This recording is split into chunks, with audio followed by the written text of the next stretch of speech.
He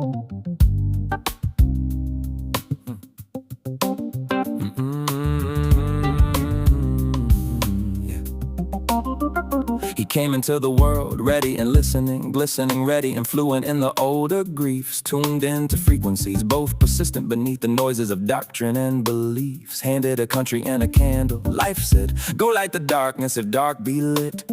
Not for glory nor for leverage, not for scandal, but the sheer necessity of seeing it. He walked amongst these crumbling empire in their fading, feigning splendors, amongst the ruins their pride and hubris. When he took the whole of it, the harsh, the horror of it, and rendered it mute, it landed him as if he could not ride, could not hide from the world. For him this life was never merely to be weathered, no sideshow paid cheaply to be observed, watched through smudged window.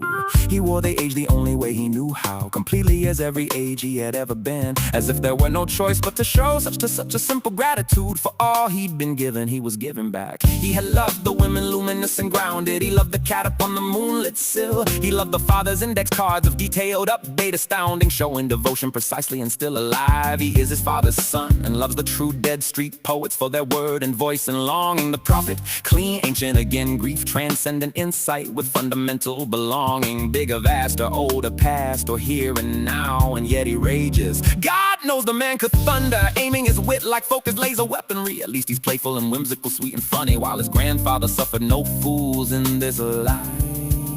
And now among the eldest surviving of a long line of truly patriotic people, he watches in profound disappointment this golden calf with its unholy wonder, that stupidity following like a wake, this gleeful parade of idiots who raises horror to such heights with unabashed blind arrogance and lack of class. On principle they are empowered to show their ass. He named these sheep America First and MAGA as he fleeces them for all it's worth.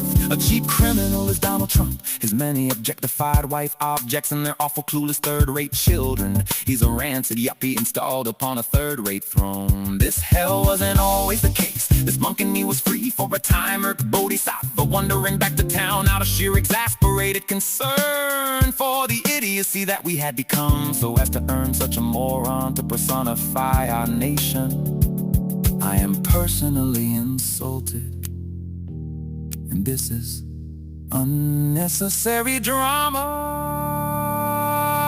an uncivil war for which I am put out and not amused, the form of love unbidden, the fury of a man who still calls home the fourth turning.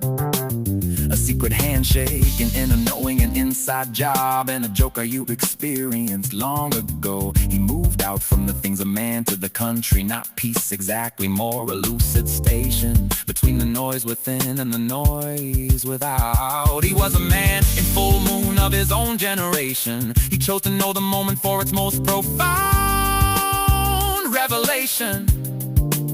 He said, I take life too personally, as was stated. He said, I didn't know there was another option than the way. And in that sentence everything was weighted, the whole long gorgeous burden of his golden days. The feelings the world without the net gained, or the observant objectivity as injustice landing. Burning crash to ground for what the cowards cannot bear to see through. That is not madness, that is being known and being seen by those who matter and those who don't. How at nearly 70 still burning, humming softly comforting in the dark, my anxiety being soothed by my own regulating comfort. The medications turning, slowly turning, mental noise subsiding to a slender spark. Here he writes the song. Here he lights the single candle, not for the ones who sleep, they're oblivious. Here he lights up for my soul, which is not scandal but glory, hiding in plain sight. Make his mind to keep the quantum super forth through and beyond. Life awaits us, warm and loving immersion and patient, like clean sheets unfolding one's clean body for the final dreamless rest.